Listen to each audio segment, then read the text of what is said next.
Let's be honest, the COD Zombies fanbase is currently split into two different types of people. You've got the people who love the direction that Cold War took zombies, and you've got the fans who prefer zombies the way it was before Cold War ever existed. Those who love the new direction of zombies are pretty vocal on Twitter, and I'm seeing a lot of arguments between long-term fans of COD Zombies and the new wave of COD Zombies fans. But here, today in this video, I'm going to talk about one elegant solution that I've spoken about in some previous videos, I've spoken about on my live streams, but I haven't made a dedicated video to talk about it, and that's what it is today. And the solution really has been in front of us the entire damn time. Take a look at this for me. You see this? This is Call of Duty multiplayer. Now, I'm not saying Zombies fans go play multiplayer. I'm a Zombies fan. I'm not a traitor, don't worry. But what I am saying is, look at these two playlist categories. You've got core and you've got hardcore. Now, previously, Zombies has attempted to integrate some kind of difficulty selection, but it hasn't worked. There's always been too many choices. It's not compatible with public sessions. It's too complicated and often doesn't actually carry the features that a person would actually want. I mean, sure, hardcore fans can give themselves a two-hit down system in Black Ops 4, but they can't buy Juggernog in this game. So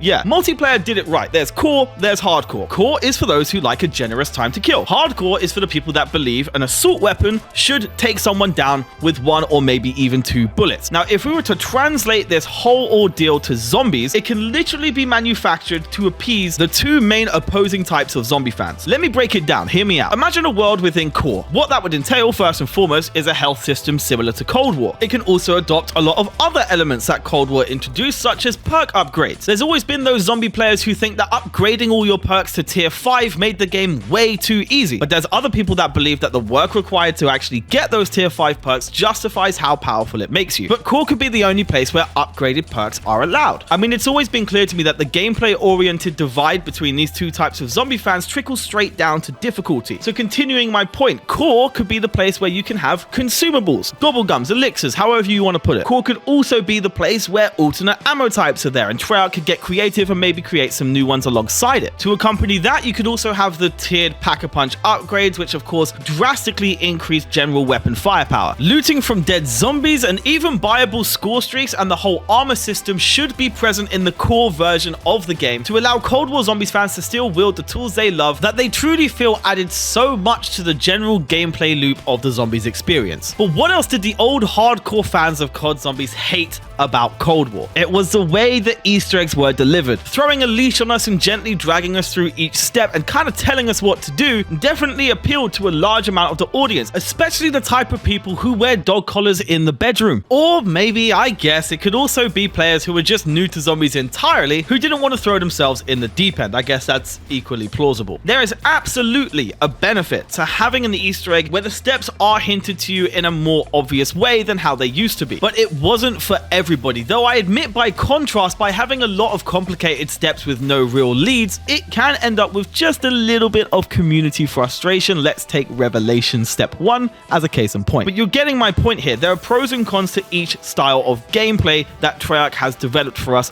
in the long history that Call of Duty Zombies has been running for. So let's take a look at what hardcore would look like by contrast. First and foremost, two hit downs return. It's a healthy hit of nostalgia and a challenge at the same time. Secondly, overpowered crutches that were not present in Black Ops 2 or prior are not here in hardcore. That means no AATs, that means no consumables, that means no perk upgrade system. You have the original base perks as is. No tiered pack-a-punch system. You pap it once, you're done. The starting weapon will revert to the base M1911. And naturally, score streaks, looting, and the whole armor system, pretty much the scrap system in general, is just removed. And of course, just gameplay alone isn't enough, so with the hardcore approach, the main Easter egg of a respective map will have altered steps that aren't baited out by the core counterpart, allowing the players who opt into the hardcore style of gameplay to relive the thrill of a main Easter egg hunt as we used to. I'm aware that Sledgehammer did something similar with World War II Zombies, but I think it shouldn't require completing casual first. It also shouldn't just be one that's designed to be a ball ache for no real reason. It should be its own thing for people who prefer the classic style of gameplay, where virtually none of the steps are alluded to in the actual game itself, and you're left to really try hard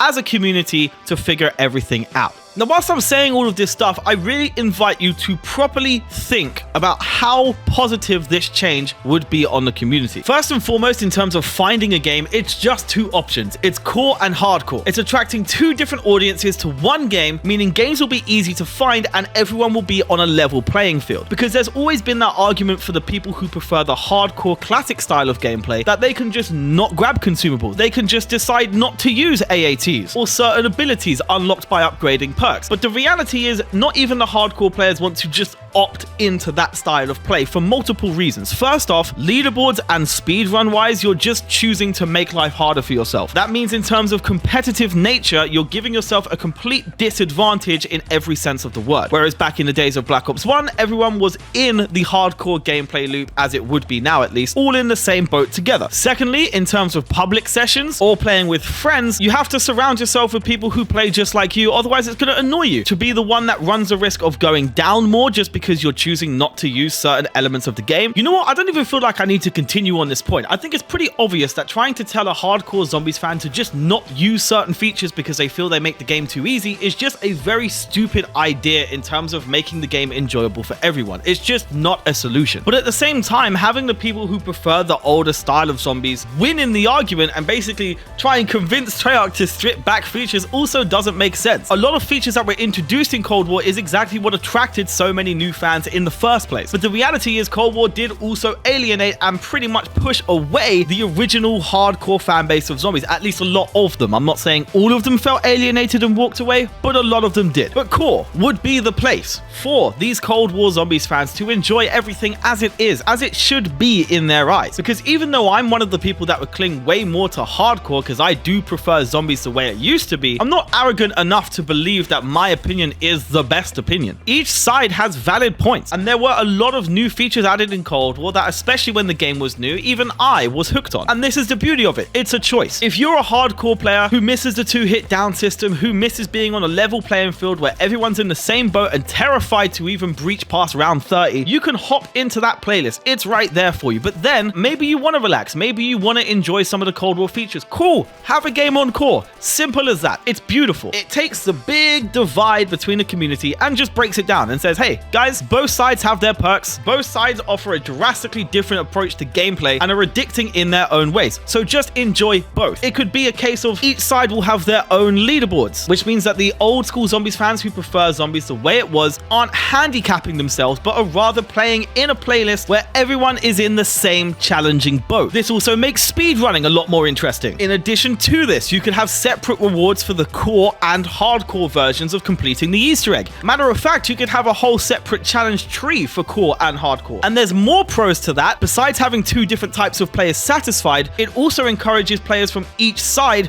to actually play the opposite. Because one thing that zombies players all have in common is the fact that they are completionists. It doesn't matter if you prefer Cold War or Black Ops 1 or whatever your favorite game is, zombies fans are loyal to the game mode in the sense that they are absolute completionists. They will complete all of the Easter eggs. They will try their damnedest to get 100% on all challenges, which means that if you have separate trees for core and hardcore, players from each side are going to need to play the gameplay style that they might not usually opt for to get that 100%. And you know what? They might find themselves preferring certain elements of each side. Each of the two playlists can also boast exclusive camo unlocks for certain weapons. There's so much more that can be dug into with this whole idea. But to me, it's such an elegantly, beautifully simple solution to a divide that's existed in this community for way too long. As a fan of how zombies used to be, I sometimes find myself booting up my PlayStation 3, hopping onto Black Ops 1 just to find a random public session on one of the classic maps that I love so much. And you want to know why I don't play the Chronicles versions of those maps? It's because I miss everyone being in the same boat with regards to upgraded weapons and general firepower and the tools at your disposal in general. I could be playing one of the World at War maps on Black Ops 3 Chronicles and I'll be seeing people who's managed to upgrade their weapons via gobblegums. I don't like that. I never did, because that's not something I've wanted to do myself. itself. I believe it completely shatters the gameplay DNA of what makes those World at War maps still unique in the first place. I don't like consumables. I think they make the gameplay way too easy and way too overpowered. But I don't get a say in how other people play the game. The reality is, if I like the old style of zombies, I go back to the old style of zombies, and that's exactly what I do. But with core and hardcore playlists, something that's very simple, something that is just basically a fleshed out approach to something that's already existed in multiplayer for so long in this series, it can act as a solution